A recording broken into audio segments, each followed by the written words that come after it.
My name's Maggie, and I work for a company. I'm 29 years old and just tied the knot with my husband William. We dated for over 2 years before getting hitched. We kicked off our married life in the apartment I've had since my single days. Dad gifted it to me when I landed this job. With my brother and his wife moving back in with our folks, I figured it was time for me to spread my wings. Dad, being well off, got me a nice apartment close to our family home when I started working. Not sure if he wanted to lend a hand whenever I needed, or just keep me nearby.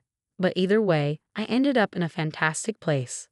When my husband and I decided to tie the knot, his cramped apartment wasn't going to cut it for the both of us. Luckily, I had a spacious place that didn't cost me a dime in rent, so he moved in with me right away.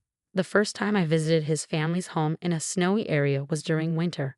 I was blown away by the amount of snow and how chilly it was. Growing up in the city, his family's home felt like a whole new world to me. His mom and brother lived in this quaint old house straight out of a fairy tale, surrounded by fields. Back when my father-in-law was around, they did some farming on the side.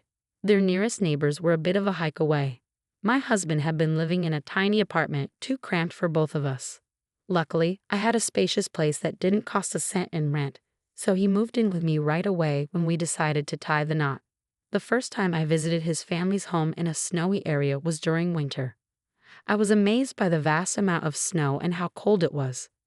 Growing up in the city, his family's home felt like a whole new world to me. His mom and brother lived in this charming old house straight out of a fairy tale. Back when my father-in-law was alive, they used to do some farming on the side. Their house was surrounded by fields, with the nearest neighbors a bit of a trek away. What surprised me even more was that the bathroom was outside the house. I thought I could handle it for short visits, but the idea of living there long-term seemed daunting, especially in winter when it's snowy and freezing. Venturing out to the toilet in the middle of the night takes a lot of bravery. Plus, after a shower, I worried about catching a cold from the chilly temperatures. When I visited to meet them for our wedding, I didn't stay overnight, so I didn't experience the shower ordeal, but dealing with the outdoor toilet was definitely tough. However, my mother-in-law and brother-in-law were very kind, which put me at ease. Even though we wouldn't be living together, I wanted to foster a harmonious relationship with them as we became one family, but something nagged at me. While my mother-in-law always greeted me warmly, I noticed she seemed to murmur complaints when alone with my husband. What worried me more was my brother-in-law's previous marriage, which ended in divorce after just a year, a topic my husband avoided discussing. I wanted to ask, but since my husband remained tight-lipped about it, I didn't press the issue. At our wedding, my mother-in-law wore a radiant smile, prompting my father to comment on her kindness. I smiled back, though my own mother had reservations. Despite her smiles in public, she seemed rather sour when she thought no one was watching. "Watch out, she might be two-faced," my mother cautioned. Still, I chose to believe there wouldn't be any problems unless we lived together. We started our married life in the apartment happily, free of worries. However, just 3 months into marriage, my husband began to dump all the household chores on me and make decisions without consulting me. Despite our agreement to share chores since we both worked, he started slacking off. Initially, he helped with tasks like cleaning the bathroom and occasionally cooking dinner when I came home late. But recently, he's become reluctant to do even basic cleaning, leaving me to handle everything, including dinner preparation. Sometimes when I'm cooking after a long day, he'll impatiently demand, "Hurry up, I'm hungry," which only adds to my frustration. Beyond the chores, what really bothers me is his unilateral decision-making. Perhaps there were signs I missed before marriage, or maybe I misjudged him as a decisive and dependable man. Not long after tying the knot, furniture and a sofa suddenly appeared in our home. I was taken aback and asked my husband, "What's going on? Where are we going to put all this new furniture?" He just smiled and said, "I didn't feel the current vibe of our room suited me, so I decided to switch up the furniture for something more to my liking." He wanted to get rid of all the furniture I had chosen and replace it with pieces that matched his taste. If he had talked to me first, we could have picked out furniture together. But he acted on his own, completely disregarding my preferences. It's fine for him to decorate his own space however he wants. But I didn't appreciate him changing our shared living area without discussion. His sense of design didn't seem to make much sense, and I was left speechless by the mismatched colors and shapes of the new furniture. Then came an unexpected proposal. "It'd be great if you could foot the bill for it." After all, this was originally your apartment, right? I was already frustrated that he had taken over the living room with his tasteless furniture, and now he was asking me to pay for it. I wondered if he was joking and asked again, "What? Why should I pay for it? Besides, it's the furniture you bought on your own." I usually don't speak up, but this time I stood my ground. My husband seemed at a loss for words, but it was clear he didn't want to spend his own money. This year marked our first Christmas since getting married, so we decided to spend the holidays at his parents' place. It was my first time staying at their house, so I was feeling anxious and nervous. My mother-in-law spoke kindly, "Maggie, just relax and make yourself at home." However, I couldn't fully let my guard down, mindful of my mother's advice. I remained cautious, sensing there might be more to my mother-in-law than meets the eye. When I first arrived, she did nothing but rest, sharing stories of how brides used to eat alone in the kitchen in the past. "It's nice that we can all eat together now," I said, puzzled by her tales from yesteryears. I noticed my brother-in-law cautioning her, but my husband seemed oblivious. Enduring her sarcastic remarks, I offered to clean up after dinner. She smiled but declined, saying, "I'll handle it. Wouldn't want you to break any of our precious dishes." That's when I realized my mother's advice was on point. The first day was filled with her biting sarcasm, and unfortunately, things only took a turn for the worse the next day. That evening, my husband went out drinking with friends, and with my brother-in-law away on a fire brigade trip, it was just my mother-in-law and me at home. Honestly, I felt quite nervous. After dinner, while she was in the shower, I finally got a moment to relax. But when she emerged, she said, "I'm off to bed now. Don't forget to lock the front door." I awkwardly replied, "Okay," and prepared to take a shower in a separate bathhouse, which was quite chilly. Locals might be used to it, but for me it was a bit of a challenge. Once I settled in, the lights in the main house suddenly went out.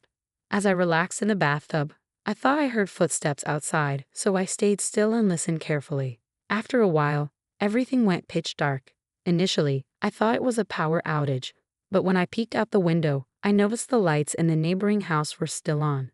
That's when I started to suspect if my mother-in-law was playing a mean prank on me. I didn't want to believe she would do something so cruel, but given her tendency to make sarcastic remarks with a smile, a sense of unease began to creep into my heart. Feeling a sense of urgency, I hurried out of the shower, dried off, and changed into my pajamas. The room was completely dark at first, making it hard to see anything. But as my eyes adjusted, the moonlight seeping through the window helped me navigate. While I couldn't help but think how immature this prank was, I attempted to open the door to leave, only to find it stubbornly stuck shut, resisting all my efforts to force it open. Panic started to grip me. There was a window, but it was barred from the outside. Thankfully, I had my smartphone with me. I tried calling my husband for help, but he didn't pick up. On the third attempt, he finally answered, shouting loudly, "Why are you bothering me? Can't you see I'm busy right now?" It was clear he was drunk, but I desperately needed his assistance, so I pleaded with him. "I'm stuck in the bathroom. Please come over right away," I pleaded urgently. But it seemed he either didn't grasp the seriousness or didn't care, replying dismissively, "You shouldn't have taken a shower now. I'm too drunk to help. Goodbye." After he hung up, I dialed his number repeatedly, but it seemed he'd switched off his phone. I debated calling the police or fire department, but I wanted to exhaust all options before resorting to that. I hesitated to involve the authorities, fearing my mother-in-law's wrath. First, I tried to find a way out on my own. I thought perhaps if I shouted from the bathroom window, someone passing by might hear me. But to my dismay, the window was frozen shut. My husband had mentioned that the pipes sometimes freeze. If I were to remain trapped here all night, I could freeze to death. Just as I was on the verge of reluctantly dialing the police, a voice from outside startled me. "Is there a power outage? Hello? Is anyone in there?" Relief washed over me upon hearing that voice. I heard a series of knocks, indicating someone was trying to assist, and before long, the door creaked open. Gratefully, I thanked the elderly gentleman who had come to my aid. He sighed and remarked, "She never seems to learn, does she? Always finding ways to make life difficult for her daughter-in-law." This kind neighbor was familiar with my husband's family, a distant relative of his. He escorted me to his own home nearby. Upon seeing me, his wife appeared surprised. After the gentleman explained the situation, she warmly welcomed me inside. With a comforting gesture, she offered me a blanket since I was only dressed in pajamas and served me a cup of steaming hot tea. Once I had regained my composure, the elderly gentleman shared with me the unsettling history of my mother-in-law's treatment of her daughters-in-law. Your mother-in-law has a history of mistreating her son's wives. She's trapped several of them in the bathroom before. The wife of the eldest son was repeatedly locked in there and eventually left the household because of it. And it's not just her. When my husband was engaged to someone else before, the mother-in-law did the same thing to her. The elderly couple had noticed the bathroom light shining through the darkness and grew suspicious, prompting them to come and investigate. They knew about my mother-in-law's past actions and had come to the aid of others in similar situations before. Aware of our marriage, they seemed concerned that my mother-in-law might repeat her harmful behavior. Since it was already late and the main house was locked up, I decided to spend the night with the neighbors. The next morning, I was roused from sleep by the wail of an ambulance siren. Peering out the window, I spotted the ambulance pulling up at my in-laws' place, with my husband standing motionless near the detached bathroom. Curious, I made my way over. Perhaps my husband had mistakenly thought I was still trapped in the bathroom and called for help. But of course, the bathroom was empty. I felt a pang of sympathy for the paramedics, who had been summoned due to my husband's misunderstanding. As soon as my husband laid eyes on me, he erupted, "Why is my mom lying there? Weren't you trapped in the bathroom?" Startled, I glanced inside, only to spot a figure sprawled on the floor. The woman whom the paramedics were tending to sat up, gingerly touching the back of her head. It appeared she wasn't in grave danger, and I recognized her silhouette. It was my mother-in-law. Perplexed as to why she was there, I listened as one of the paramedics explained. She seems to have taken a fall and lost consciousness. We'll take her to the hospital for a checkup. It looks like she slipped on some soap on the floor. In my panic during the blackout, I must have left things scattered, like the soap. With no light to clean up, it seems my mother-in-law slipped and fell when she entered the bathroom to check on me in the early hours of the morning. As my mother-in-law was wheeled past on a stretcher, she shot me a stern glare. When my husband was taken to the hospital in an ambulance, the neighbors approached and offered their sympathy, saying, "We're relieved you're okay. It's like a form of divine retribution for the mistreatment you've endured as a daughter-in-law." I expressed my gratitude to them once more, realizing that without the elderly neighbor's help, I could have been the one being rushed to the hospital. After changing clothes, I informed my brother-in-law about my mother-in-law's hospitalization. He hurried off to join her there. Left alone, I made my way to the detached bathroom, pondering over the events of the previous night. At the bathroom door, I noticed a stick wedged in to keep it shut. That explained why I couldn't open it. That afternoon, my mother-in-law returned home from the hospital with my husband and brother-in-law, and she directed her anger at me.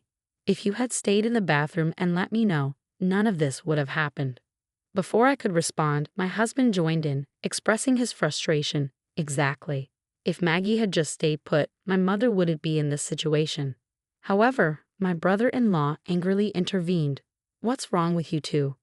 Stop this cruel game of locking my sister-in-law in the bathroom." Later, my brother-in-law returned with a travel bag and announced to my husband and mother-in-law, "I'm done taking care of my mother. I'm leaving this house. Do as you please."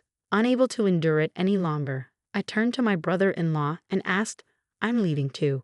Could you drop me off at the nearest station?" Despite my husband's attempts to stop me, I stood my ground. "Let's get a divorce. You didn't help me when I needed it yesterday. I'll prepare the divorce papers." I got into my brother-in-law's car, and he drove me to the station, apologizing repeatedly.